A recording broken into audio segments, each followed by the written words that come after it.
Baik, kita sekarang ketemu lagi pada materi lanjutan dari teknologi beton atau rekayasa beton. Sekarang saya menggunakan alat bantu ini, pakai LCD. Jadi untuk menjelaskan kita akan masuk kepada dasar kita melakukan perencanaan seperti yang pertemuan yang lalu, yang sebelum ini, dimana saya sampaikan bahwa untuk merencanakan komposisi tidak hanya menggunakan SNI ini, tapi juga masih bisa pakai trial error, masih bisa juga menggunakan apa tadi, pengalaman-pengalaman yang lalu, atau menggunakan aturan-aturan yang lainnya. Nah, sekarang kita coba salah satunya yaitu SNI. SNI ini tahun versi 03 2834 tahun 2000 ya. Mudah-mudahan bisa diikuti dengan jelas dan mudah ya. Nah, SNI ini silahkan Anda download ya. Saya karena disediakan banyak banget sekali, sangat banyak sekali materinya, bisa di-download. Saya pikir nggak perlu pakai izin lah ya, gitu ya. Nah, kalau kita lihat apa isinya dari SNI ini adalah tata cara pembuatan rencana campuran beton normal ya. Jadi ini beton normal. Kalau ada beton normal berarti pasti ada beton yang tidak normal. Cuman kita nggak bahas loh beton yang tidak normal sekarang gitu ya. Sekarang kita cari adalah beton normal. Apa definisi beton normal nanti kita lihat. Nah, yang mesti yang sekarang adalah tata cara untuk membuat rencana campuran. Itu tadi yang kemarin saya sampaikan, yaitu komposisi dari beton. Nah, kalau kita lihat di sini, nah ini mudah-mudahan masih kebaca ya. Yang saya warnai kuning, coba saya besarkan dikit. Nah, ini ya. Nah, atau begini ya. Nah, ini saya besarkan. Tata cara pembuatan rencana campuran beton. Nah, ini ruang lingkup ya. Meliputi persyaratan umum dan persyaratan teknis. Nah, merencanakan proporsi campuran beton tanpa menggunakan bahan tambah untuk menghasilkan beton sesuai dengan rencana. Jadi kuncinya di sini, tidak menggunakan atau tanpa menggunakan bahan tambah. Jadi SNI ini tidak mengatur tentang aditif, dan kita akan mendapatkan hasil tanpa aditif. Itu yang pertama. Nanti ini ada acuan-acuannya yang lain. Bentar, ya, kita tidak perlu terburu-buru. Nah, ini ada acuan-acuan yang lain ya, banyak SNI tentang mutu dan cara uji agregat beton, tentang semen. Itu tahunnya lama ya, tahun 90, tahun 94 gitu ya, tahun 89 ya, jauh-jauh sekali. Aturan kita tuh lama sekali ya, padahal ngacunya juga di ICI-nya juga ICI yang lama gitu ya. Oke, BS-nya juga BS yang lama tahun 73, luar biasa ya. Kita ini, padahal mereka ini sudah ganti ya, tapi kita yang belum ganti. Padahal ini tadi kita lihat SNI-nya tahun 2000. Ya, lain kalau SNI kita ini ternyata tahun 85 juga gitu, mungkin oke lah gitu ya. Tapi ini enggak ya. Baik, sekarang lanjutkan pengertiannya beberapa hal ya. Beton adalah campuran nih, tadi sudah kita sebutkan, semen, agregat kasar, agregat halus, dan bahan air ya. Tentunya harus ada airnya, kalau nggak ada airnya nggak bakal bisa. Kemudian masih mending ada agregat kasar, nggak ada agregat halus masih bisa. Nggak ada agregat halus, ada ya kasar doang bisa. Beton sama semen juga bisa, tapi kalau tanpa air, tanpa semen, nyerah, pasti nggak bisa. Sedangkan beton normal, nah kriterianya ditentukan dari berat isinya.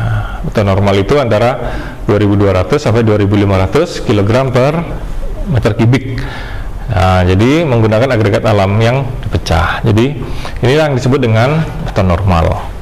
Makanya tadi saya bilang kalau ada beton normal pasti ada beton tidak normal. Ya paling gampangnya kita pilih di sini. Kalau betonnya lebih rendah dari 2200 itu pasti tidak normal. Lebih besar dari 2500 ya pasti juga kelompok yang tidak normal. Jadi kita bisa katakanlah ini di tengah-tengah ya. Nah, kemudian yang berikutnya adalah agregat halus. Agregat halus ini adalah pasir alam sebagai desain. Nah, kemudian yang ini paling penting itu adalah gini. Dan mempunyai ukuran butir terbesar 5 mili. Butir terbesarnya adalah 5 mili. Ingat sekali lagi. Apa maksudnya butir terbesar 5 mili? Nggak berarti tidak boleh kalau ukurannya di atas 5 mili, maka dia tidak dikelompokkan sebagai agregat halus atau pasir. Nah, kalau sekarang kita mikir 5 mili itu sebesar apa sih?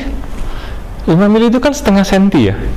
Nah, 5 mili atau setengah senti itu kamu bisa dapatkan dengan membayangkan kacang hijau. Jadi kalau kita membayangkan butiran-butiran kacang hijau yang sebelum dimasak ya, kacang hijau mentah terutama ini, nah itulah butiran pasir yang paling besar gitu. Nah, sehingga kalau kamu lihat butiran pasir itu banyak jagungnya, nggak bisa, itu sudah masuk kerikil, sudah masuk agregat kasar. Nah, enggak, kita lihat sekarang agregat kasar adalah kerikil sebagai hasil desintegrasi dari batu alam atau batu pecah yang mempunyai ukuran butiran dari 5 mili sampai 40 mili. Artinya dari minimal kacang hijau sampai yang terbesar itu seberapa? 4 mili itu 4 cm ya. Ya sekitar jempol inilah gitu ya. Kira-kira tuh kayak gitu. Jadi sebetulnya agregatnya juga terukur. Nah, kalau kuat tekan yang disyaratkan itu FC aksen, yang disyaratkan F aksen C. Apa maksudnya? Ntar dulu, sebelum sampai ke beton ya. Sekarang kita ngomong agregat dulu.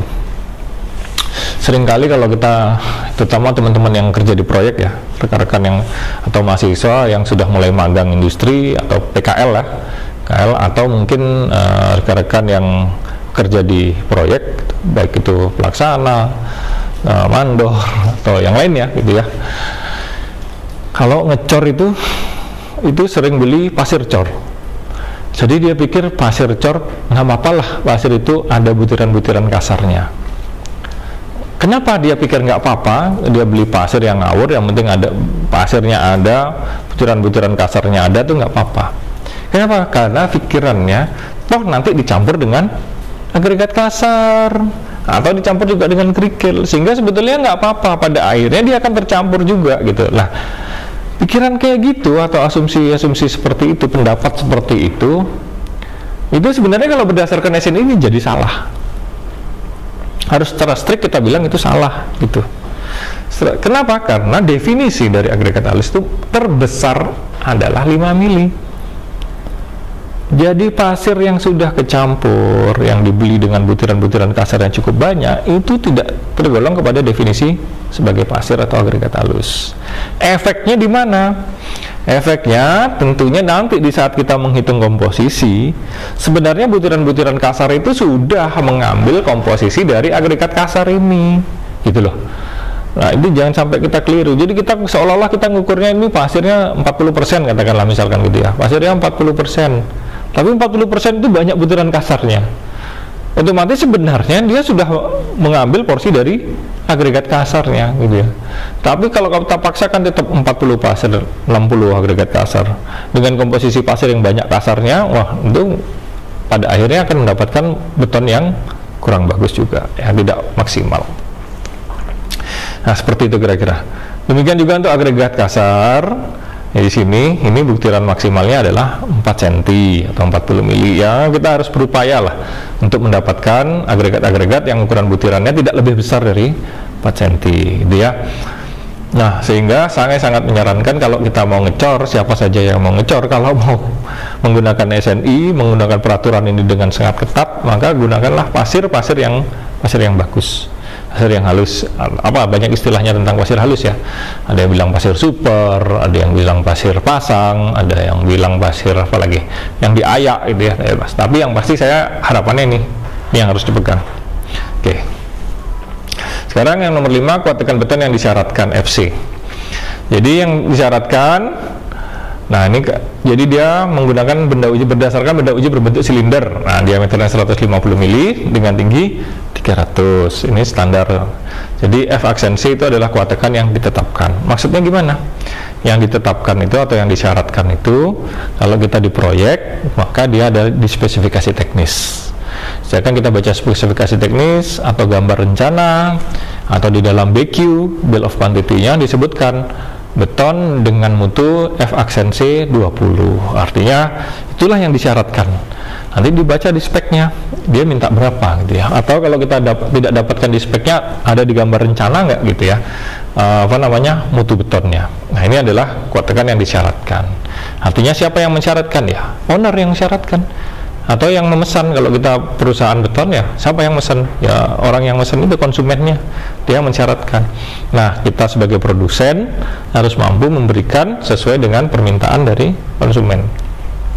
Nah, apa yang dimaksud dengan yang ditargetkan? Nah, ya, yang ditargetkan itu kuat tekan rata-rata yang diharapkan dapat dicapai lebih besar. Nah, ini ada kata-kata lebih besarnya nih daripada F aksen C. Maka nanti kalau yang ditargetkan itu dia harus di atasnya, gitu ya. Memang kita nggak akan bahas ini lebih jauh lagi. Nah, ini nomor 7, kadar air bebas. Apa itu kadar air bebas? Jumlah air yang dicampurkan ke dalam beton untuk mencapai konsistensi tertentu, tidak termasuk air yang diserap oleh agregat. Jadi seharusnya air itu kepakainya dua. Satu, air yang diserap oleh agregat, absorption ya, yang diserap oleh agregat penting untuk mencapai kondisi SSD. Nanti kita ngomong SSD. Yang kedua, air itu pentingnya lagi untuk apa? Untuk workability. Jadi kalau dia itu agak encer, tentu workability-nya lebih baik daripada yang kental. Nah, sehingga dua kondisi ini harus terpenuhi dari air bebas tadi. Nah, kemudian ini faktor air semen adalah angka perbandingan antara berat air bebas dan berat semen dalam beton. Ini kita kenal dengan fas. Fas ya 0,5 fasnya gitu ya, atau 0,6 ya, terserah berapa aja, nanti kita lihat lagi pada bahasan-bahasan yang berikutnya. Tapi ingat tadi ya, air ini yang dipakai dua. Kenapa gitu ya? Pertama itu kalau kita menggunakan, kita khawatirkan tuh begini. Kalau kita menggunakan pasir, kita menggunakan kerikil, kondisinya agak kering itu, maka kita berikan air, air itu akan diserap oleh pasir dan kerikil, sehingga akibat diserapnya air oleh pasir dan kerikil, air yang digunakan untuk reaksi kepada semen itu nggak cukup. Itu yang pertama. Padahal semen itu membutuhkan 26% dari beratnya, itu dia membutuhkan air itu sebanyak 26% dari berat semennya. Untuk terjadi apa? Untuk terjadi reaksi yang bagus, untuk mencapai konsistensi yang bagus. Itu baru dari dua hal. Satu, diserapnya air oleh agregat. Dua, dibutuhkannya air oleh semen untuk apa? Untuk reaksi kimia. Terus yang ketiga, air dibutuhkan buat apa lagi? Air itu yang dibutuhkan lagi itu adalah untuk workability, kemudahan untuk bekerja. Kemudahan bekerja itu mulai dari mencampur, mengaduk, mengangkut, menuang, memadatkan. Oh, banyak kan? Coba ya. Pertama dari nyampur. Nyampur di mana? Di molen, dicampur. Kemudian diaduk-aduk, diudek-udek, dituangkan dari molen itu. Kalau dia nggak encer, susah. Kalau dia kental, gumpal-gumpal, juga susah. Kalau di dalam molen itu dalam kondisi tergumpal-gumpal, berat kerja molennya, juga nggak bagus, nggak bisa mencapai kondisi yang homogen. Kemudian dia tumpah. Sudah gitu diangkut. Misalkan kita ngecor di sini, jarak cornya 10 meter di depan atau 15 meter di depan, perlu mengangkut ke sana. Mengangkut pakai apa? Ada yang pakai ember, dioper satu, ember dioper. Wah, diambil, diterima, dioper, diambil lagi, diterima, gitu terus. Atau kita pakai gerobak. Nah, ini menjadi susah kalau dia terlalu kental. Ini susah banget. Nah, kemudian kesusahan muncul lagi. Beton yang sudah sampai di lokasi pengecoran, kemudian kita tuang. Nah, ini dia. Kita tuang dalam kondisi yang kental, workability-nya nggak tercapai gitu ya. Nah, ini juga problem. Kita tuang dalam kondisi gumpal, susah dipadetin. Keropos pada akhirnya. Tapi yang mau gampang memang yaitu dengan menambahkan banyak air. Cuman kalau dia terlalu encer, problem lagi. Terlalu encer nanti butiran semen, kalau dia ada kebocoran sedikit, airnya ngalir membawa butiran-butiran semen. Kemudian panas hidrasi terjadi berlebihan, penguapan terjadi berlebihan. Akibatnya apa? Akibatnya mutu beton menjadi turun, rendah. Maka orang selalu bilang jangan encer-encer, nanti kuat tekannya turun. Ya itu benar juga gitu ya, karena memang seperti itulah mekanisme yang terjadi akibat terlalu banyak memberikan air. Nah oleh karena itu untuk mencapai kadar air yang bagus, itu salah satu tes yang di lapangan dilakukan adalah dengan menguji SLAM test gitu ya. Nah ini dia nomor 9. Ini salah satu ukuran kekentalan adukan beton dijantakan dalam milimeter, ditunjukkan dengan alat kerucut Abram ya. SNI-nya nggak pernah berubah sampai tahun 2001, tetap pakai yang ini juga gitu ya. Jadi ini saya harap kita pahami. Nah pozolan kita nggak usah jelasin, pozolan itu adalah bahan-bahan yang bersifat seperti semen, kemudian semen ada tipe 1, 2, 3, 4, 5. Persyaratan ini persyaratan umum harus dipenuhi sebagai berikut. Proporsi campuran harus menghasilkan beton yang memenuhi persyaratan. Ya di sini ada syaratnya apa sebagai berikut. Pengerjaan beton, nah ini dia, penuangan, pemadatan, dan perataan.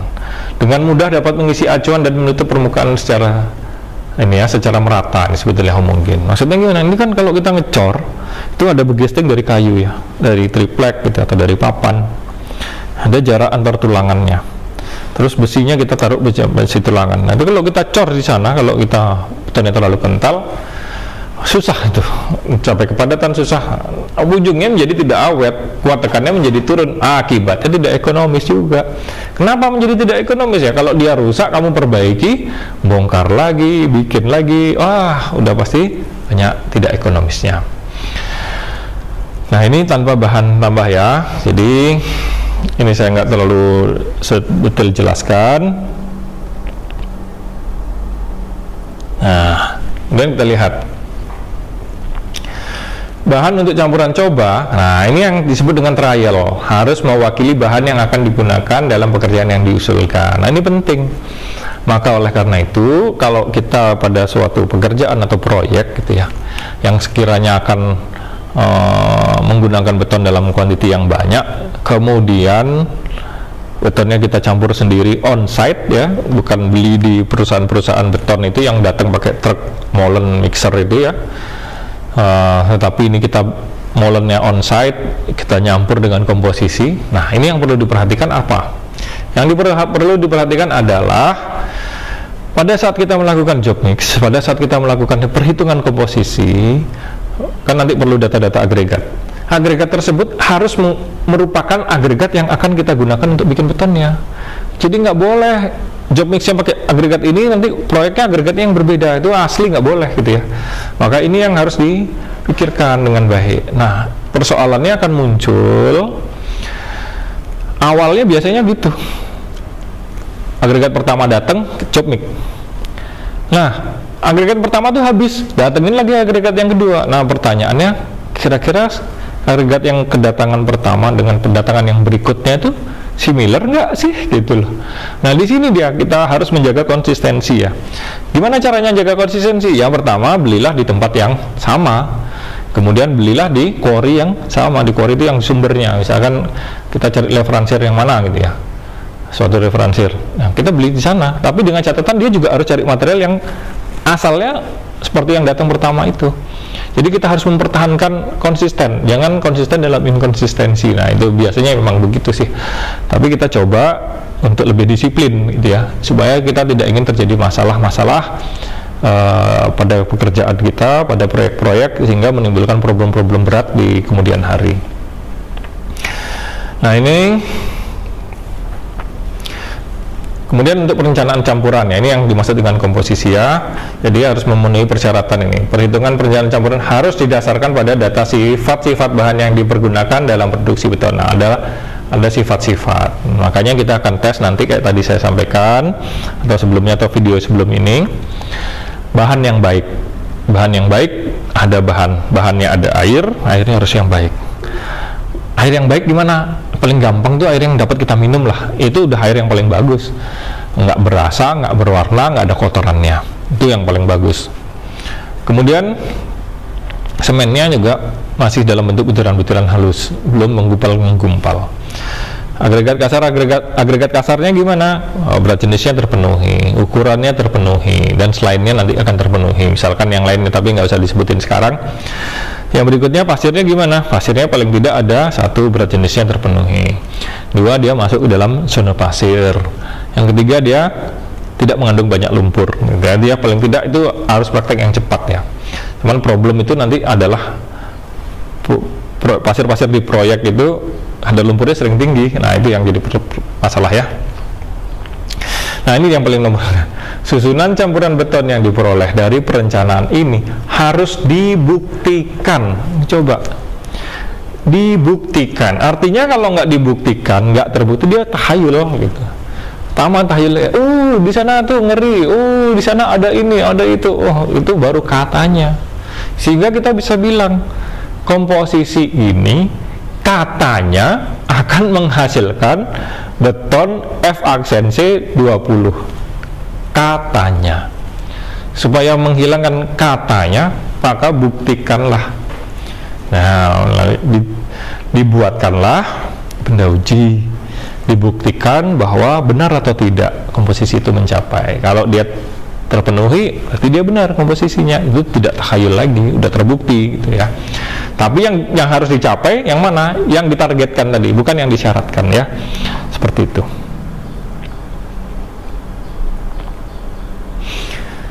Nah ini juga ada petugasnya harus bikin ini, bikin itu, ini untuk suatu bentuk pertanggungjawaban. Kita nggak boleh ngawur-ngawur gitu loh. Ya yang tadi saya bilang kan, orang itu harus punya skill, harus punya knowledge, harus punya keterampilan, harus punya pengetahuan. Nah ini tanggung jawabnya di sini dia. Kalau macam-macam, tar beton yang nggak masuk, bangunannya roboh, siapa yang tanggung jawab? Nah itu penting ya. Nah ini sekarang untuk urusan proporsi campuran beton ya. Nah ini ditentukan berdasarkan faz antara kuat tekan dan faktor air semen. Oke, nomor 1 udah biasa. Gimana kalau faznya gimana? Faz itu kan faktor air semen, perbandingan antara jumlah semen dengan jumlah air. Itu kita harus pegang dengan baik. Yang nomor 2, ini untuk beton dengan nilai F aksen C lebih dari 20 MPa, proporsi campuran coba serta pelaksanaan produksinya harus didasarkan pada perbandingan berat ya. Perbandingan berat tadi kan bilang nih, perbandingannya 1, 2, 3, 1 semen, 2 pasir, 3 kerikil. Nah itu adalah perbandingannya, tapi 1, 2, 3 itu dalam berat. Artinya kalau 1 itu mewakili 1 kilo gitu ya kan? Maka 1 kilogram semen ditambah dengan 2 kilogram pasir dan ditambah dengan 3 kilogram kerikil. Nah itu perbandingan berat. Untuk beton minimal 20 dan lebih tinggi lagi. Untuk beton dengan nilai F aksen C hingga 20 MPa, artinya yang di bawah 20 MPa, misalkan 18, 15 gitu dan seterusnya, pelaksanaan produksinya boleh menggunakan perbandingan volume. Tetapi volumenya itu harus dikonversikan ke dalam volume melalui berat isi rata-rata gembur dan padat. Jadi kita harus melakukan uji ini, uji berat jenis, berat isi ya. Uji berat isi ada 2, berat isi gembur dan berat isi padat yang diambil nilai rata-ratanya. Itu ya, ini pengertian dari kalimat ini. Jangan sampai keliru. Nah ini kemudian yang berikutnya disebutkan untuk air, semen dan seterusnya, ini sudah harus ikutin. Nah baru kemudian kita masuk ke rumus-rumus ini. Ini ada rumus standar deviasi, ini saya skip ya, saya skip. Kita akan melihat langsung ke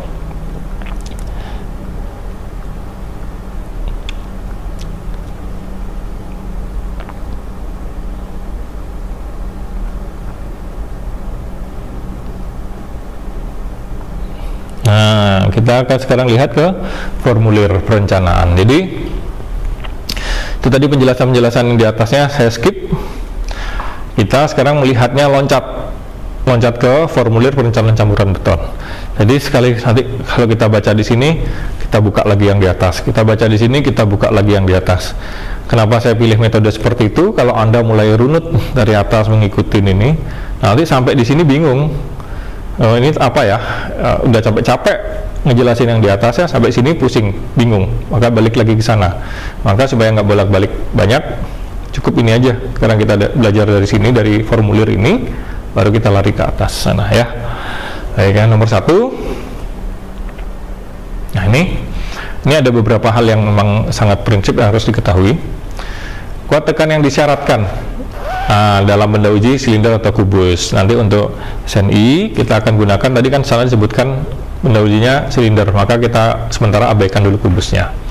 Ini kita tetapkan. Jadi kuat tekannya kita tetapkan. Cuman yang perlu diperhatikan nilainya ini loh. Berapa MPa? Misalnya kita mau bikin 25 MPa, oke, nggak apa-apa. Tapi perlu dicatat, 25 MPa itu hanya terjadi pada umur 28 hari. Jadi beton itu hanya dinyatakan pada umur 28 hari, tidak dinyatakan pada umur yang lain. Jadi apa gunanya tulisan umur-umur yang lain deh? Nah, sekarang kalau kita ketahui umur-umur yang lain itu ada umur berapa? 7 hari, 14 hari, 21 hari. Atau kalau kita 2 kali lipatnya, mulai dari 3 hari jadi 7 hari, 7 hari jadi 14 hari, 14 jadi 28 hari. Itu buat apa? Itu buat memperkirakan pada umur 28 akan mencapai berapa. Misalkan gini, sekarang kita ngecor hari ini, maka 3 hari kemudian kita bikin sampel yang kita bikin sekarang, 3 hari kemudian kita tes, maka kita tes mutu beton pada umur 3 hari, maka kita konversi 3 hari ini 28 harinya kira-kira berapa ya. Nah, itu kita konversi ke sana. Jadi kita akan mengukur dia pada umur 28 hari, karena yang ditetapkan ini adalah pada umur 28 hari. Kecuali kita ngetesnya pada umur 28 hari, maka ini langsung tercapai. Kondisinya kondisi yang tercapai. Nah, dengan catat ini 5% ya. Jadi bagian cacatnya hanya 5%, artinya nilai K-nya adalah 1,64. Nanti untuk standar deviasi. Kemudian yang kedua, standar deviasi. Ya, ini ada syarat, kita harus lihat di butir nomor sekian atau tabel ini. Ini MPa atau apa. Nah, ya. Kemudian ada nilai tambah margin 1,64 ini tadi, kalau dia menggunakan 5%. Keluarlah nilainya MPa. Baru setelah itu nilai kekuatan rata-ratanya kita munculkan di sini, ditambahkan ini, gitu ya. Nah, kalau ini aja udah bingung, kita lihat contohnya.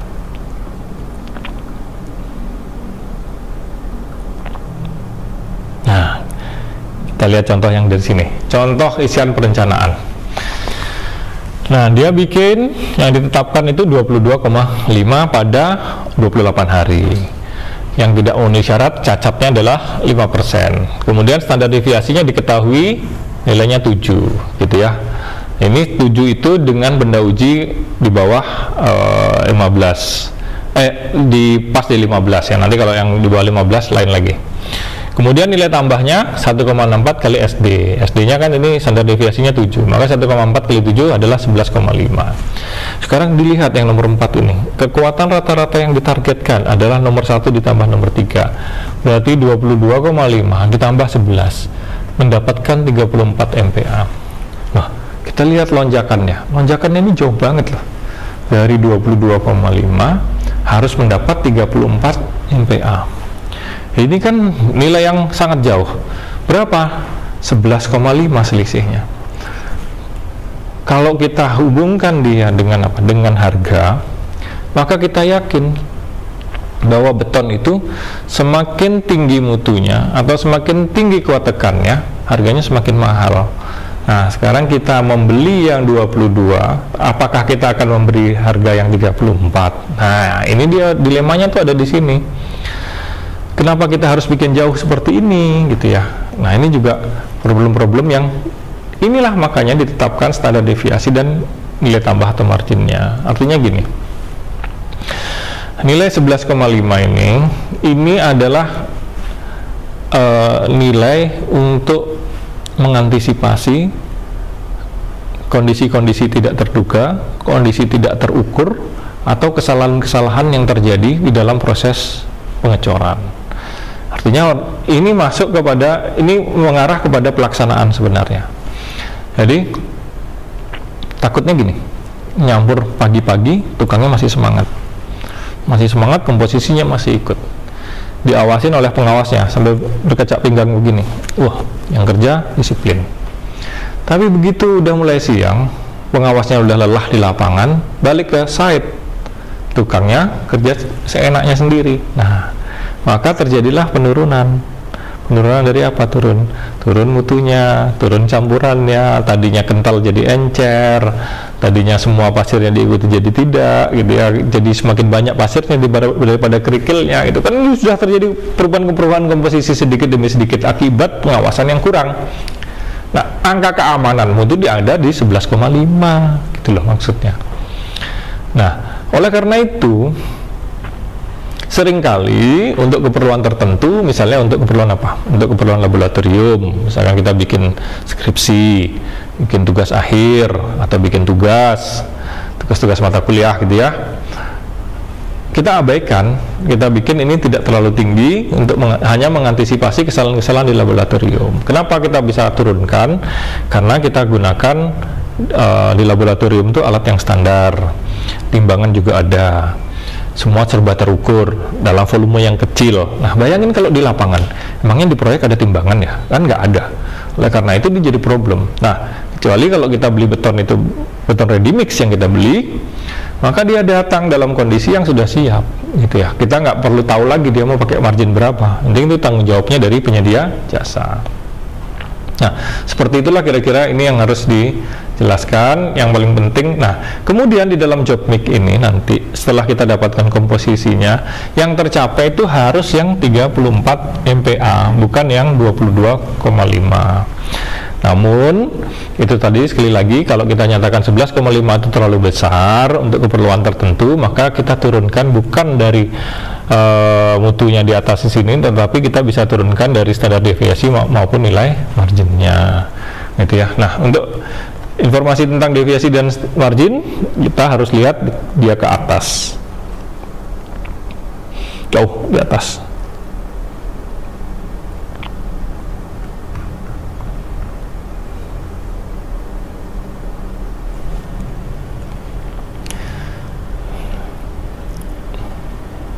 Nah, di sini ya, kita lihat di sini, ini untuk menghitung standar deviasi. Nah, ada rumus-rumus yang diberikan untuk menentukan standar deviasi. Nah, di sini kita pakai. Nah, di sini standar deviasinya ini. Kalau tadi benda ujinya gimana? Kurang 1, ini atau dan seterusnya, standar deviasinya pakai di sini. Tergantung dari jumlah benda uji. Maka saya bilang tadi, ini sangat penting bagi kontraktor untuk memiliki record pekerjaan-pekerjaan yang lama yang pernah dia buat, sehingga menentukan angka deviasinya. Kalau dia pernah membuat lebih dari 30 dan itu mendapatkan nilai yang bagus, maka standar deviasinya bisa 1. Nanti itu ya. Jadi terus ini juga begitu. Ini bila data lapangan untuk menghitung deviasi standar memenuhi persyaratan butir segini atau ini tidak tersedia, maka yang ditargetkan harus langsung 12 MPa. Jadi angka marginnya langsung ditentukan plus 12 MPa. Tadi kan masih 11,5. Ini sekarang menjadi 12 MPa gitu ya. Nah, kalau dia sudah ditentukan 12 MPa seperti ini karena tidak tersedianya data-data, maka kita bisa langsung ke, tidak perlu menghitung ini lagi marginnya. Langsung saja masuk ke angka yang nomor 4. Jadi 12 F aksensi ditambah 12, ini langsung diabaikan. Itu langsung masuk ke yang ditargetkan gitu ya. Nah, ini tadi setelah kita hitung 1,64 adalah kesalahan dengan angka 5%. Terus kemudian angka deviasi rencana itu ada yang di sana tadi. Terus kuat tekannya ada di sini. Ini yang kuat tekan rencana, ini yang ditargetkan, gitu ya. Nah, kalau ini pemilihan faktor air semen. Faktor air semen nanti kita lihat ada nilai SLAM, nah ini SLAM dan seterusnya. Saya ingin kembali lagi sebelum kita secara singkat menjelaskan. Nanti kita akan jelaskan saat kita setelah melakukan pengujian ya, laboratorium ya. Nah, sekarang setelah kita lihat ini tabelnya ada isiannya sampai dengan nomor 24. Pada 24 kita akan dapatkan proporsi campuran. Nah, kita akan dapat ini. Dalam 1 kubik kita perlu segini. Tapi sebelum ini kita lihat ke atasnya dikit. Nah, kita lihat ke atasnya dikit. Saya akan membuat hubungan tabel ini bisa dihitung kalau kita punya data laboratorium atau kita punya data agregatnya, baik pasir maupun kerikilnya. Apa? Ini kita harus cari berat jenis relatif ini. Nah, ini kalau kita nggak bisa cari berat jenis relatif ini, kita nggak bisa ngitung. Kenapa bisa begitu? Nah, kalau kita lihat caranya ngitung sekarang, ini kan ada contoh-contohnya nih. Nah, itu ya. Nanti ini secara cepat saya jelaskan singkat-singkat saja. Tetapi ini karena ini bukunya gampang di-download, sehingga yang mengikuti YouTube ini punya kewajiban untuk membaca sendiri juga, gitu ya. Nah, di sini ya, coba kalian perhatikan. Ini bukan DJ ya, bukan disc jockey. Ini sebenarnya adalah berat jenis ya. Ini kan dengan demikian perhitungan berat jenis relatif menjadi sebagai berikut. Nah, gitu ya.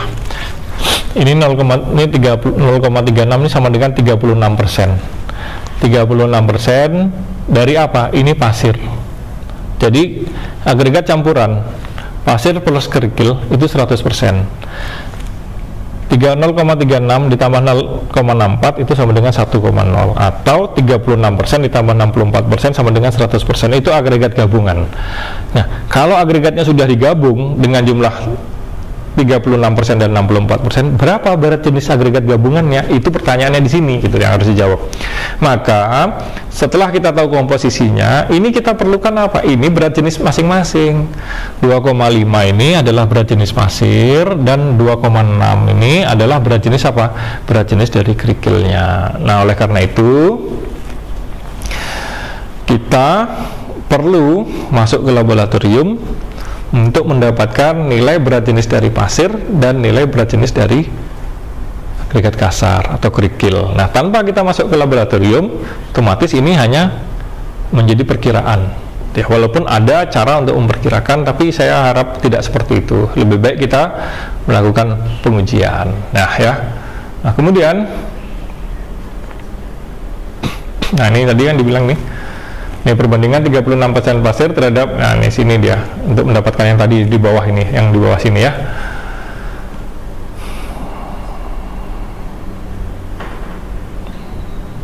Nah, kemudian pasirnya sendiri itu harus masuk ke dalam zona. Dalam zona pasir ada 4 zona pasirnya, ada yang secara cepat ya, itu ada zona 1, 2, dan 3, dan 4. Kemana arahnya? Zona 1, 2, 3, dan 4 itu fungsinya untuk, kalau kita naik sekarang ya, sini nggak dijelasin secara khusus. Nah, ini nanti kita lihat zonanya ini. Nah, dari zona pasir ini di sini ada, nah ini yang nomor 16 ini, susunan besar butir agregat halus. Susunan besar butir agregat halus ini disebut dengan gradasi. Jadi ini daerah gradasi. Daerah gradasinya adalah nomor 2.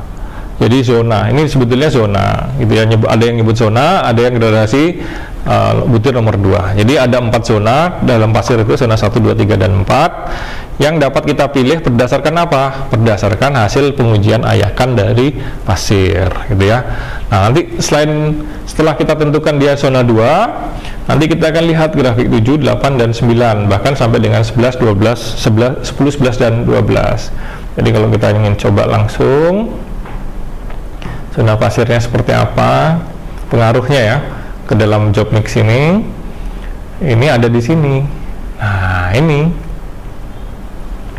dengan samar sekali kelihatan, ini zona 1, ini zona 2, zona 3, zona 4. Maka ini ada 4 grafik, tapi ini ada ketentuan penggunaannya. Jadi jika kita punya agregat ukurannya maksimal 40, maka kita gunakan salah satu dari grafik ini, tergantung pada nilai selam yang dipakai.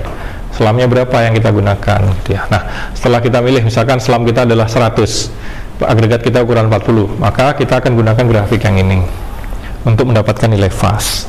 Cuman grafik yang ini sekali lagi, ini zona 1, 2, 3, dan 4. Oleh karena itu kita tentukan dulu zona pasirnya. Nah, zona pasirnya ada di mana? Ini juga ada agregat ukuran 20, sama, ada nilai selamnya. Nah, kita pakai zona berapa nih? Kebalik malah nih. Ini zona 1, 2, 3, dan 4. 1, 2, 3. Nanti kita harus milih. Oleh karena itu sangat penting untuk mengetahui zona pasir, dan bisa mendapatkan zona pasir jika kita melakukan uji gradasi dari pasir. Nah, ini adalah agregat gabungan. Ini yang disebut tadi 30%, 60%. Nah, ini adalah zona ya. Ini contohnya untuk grafik 8 untuk maksimum 20. Nah, di sini ini ada pasir-pasir zona. Ini daerah nomor 4, grafiknya seperti ini. Grafiknya seperti ini. Ini yang nomor 3, grafiknya seperti ini. Nah, ini kan grafik nomor 3, pasirnya agak halus. Dia ada di sini. Artinya gini, artinya pasir kita itu harus masuk di antara ini. Ini batas atasnya, ini batas bawahnya, dan hasil uji pasir kita itu harus masuk di sini. Itu baru bisa dikatakan dia masuk ke dalam zona tertentu. Nah, ini untuk zona yang lain, saya kecilkan sedikit ya. Nah, ini zona 2. Jadi kalau zona 2 itu pasir sedang. Artinya pasir kita nggak boleh di luar sini, nggak boleh ke atas juga, dia harus benar-benar ada di dalam posisi itu. Nah, ini kalau kita menggunakan pasir yang tadi saya ceritakan, pasir yang mengandung butiran-butiran kasar itu 100% nggak akan masuk ke dalam zona yang manapun ya. Maka ini sangat penting untuk mendapatkan zona. Maka oleh karena itu ya, kita ke laboratorium, kita akan melakukan uji. Yang pertama, kita akan melakukan yang paling sederhana, nanti kita akan uji kadar lumpur dari agregat halus pasir. Yang kedua, kita akan uji gradasi butiran pasir supaya nanti kita bisa masukkan ke zona ini. Dan yang ketiga, kita akan melakukan pengujian berat jenis agregat halus dan agregat kasar. Maka akan ada 4 pengujian yang akan kita lakukan untuk memenuhi permintaan dari JOBMIC ini.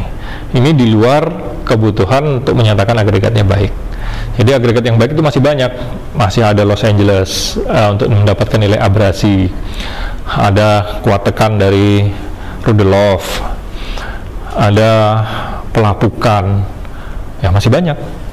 Tapi yang diminta oleh formulir ini itu yang pertama berat jenis, agregat halus dan agregat kasar.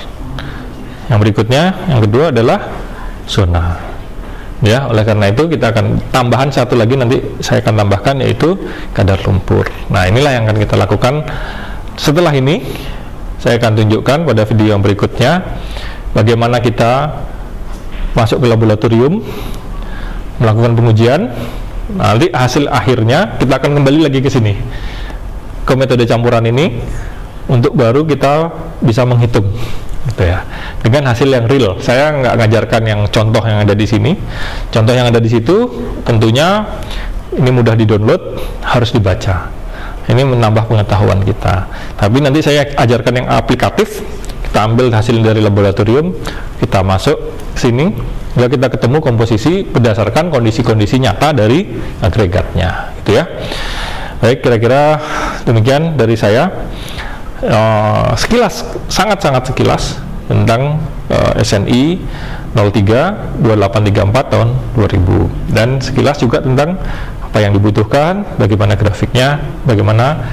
Yang paling penting dari tadi yang saya sampaikan adalah kita mengetahui bahwa ada standar deviasi, ada margin, maka kita tahu ada mutu beton yang disyaratkan, ada mutu beton yang ditargetkan. Yang disyaratkan itu mengacu kepada kebutuhan dari proyek, yang ditargetkan itu adalah nilainya lebih tinggi untuk mengantisipasi kesalahan-kesalahan dalam melakukan pengerjaan beton.